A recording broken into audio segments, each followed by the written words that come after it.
kehamilan normal, sel telur yang dibuahi akan membelah dan menjadi embrio pada hari ke-10. Plasenta mulai berkembang dan terjadinya peningkatan hormon kehamilan.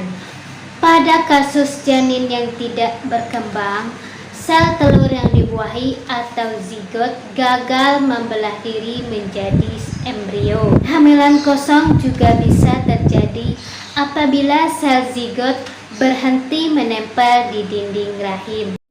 Kita akan membahas tentang ciri-ciri janin yang tidak berkembang. Ciri-ciri janin yang tidak jadi berkembang yang mungkin terjadi.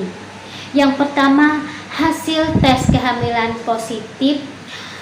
Tes PEG berhasil mendeteksi kadar HCG. Yang kedua, nyeri payudara yang bisa tiba-tiba hilang. Yang ketiga, tidak menstruasi, mual muntah yang terjadi pada kehamilan pada umumnya. Yang keempat, kram perut, muncul pendarahan atau flek.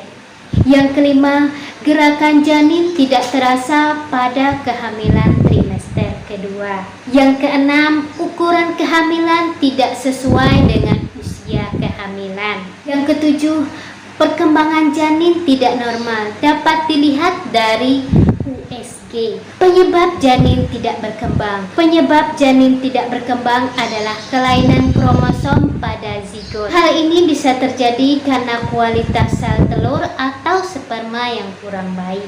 Dalam beberapa kasus, janin tidak berkembang juga disebabkan oleh infeksi, minuman alkohol, obat-obatan, dan kelainan rahim. Janin tidak berkembang biasanya baru disadari pada minggu ke-8 atau minggu ke-13. Penanganan janin yang tidak berkembang. Janin yang tidak berkembang dapat dideteksi melalui USG kehamilan. Setelah mengetahui terdapat kehamilan kosong, biasanya dokter akan menyarankan untuk yang pertama menunggu sampai keguguran alami. Saat mengetahui terjadi kehamilan kosong atau janin yang tidak berkembang, tubuh akan melakukan mekanisme untuk mengeluarkan janin dari rahim. Pengeluaran janin yang tidak berkembang biasanya akan terasa seperti menstruasi tetapi lebih sering atau lebih intens. Yang kedua, pemberian obat untuk merangsang peluruhan embrio atau janin.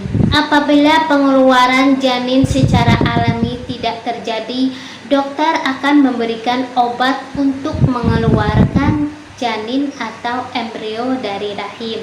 Yang ketiga, kuretase dilakukan untuk mengeluarkan semua jaringan yang ada di dalam rahim dengan bersih. Yang keempat, USG untuk memastikan apakah rahim sudah benar-benar bersih atau masih ada jaringan yang tertinggal di rahim. Meskipun menjadi pilihan, menunggu keguguran secara alami memiliki risiko terjadinya jaringan yang tertinggal pasca keguguran. Terima kasih. Jika video ini bermanfaat, jangan lupa tekan tombol subscribe dan lupa share ke teman-teman ya.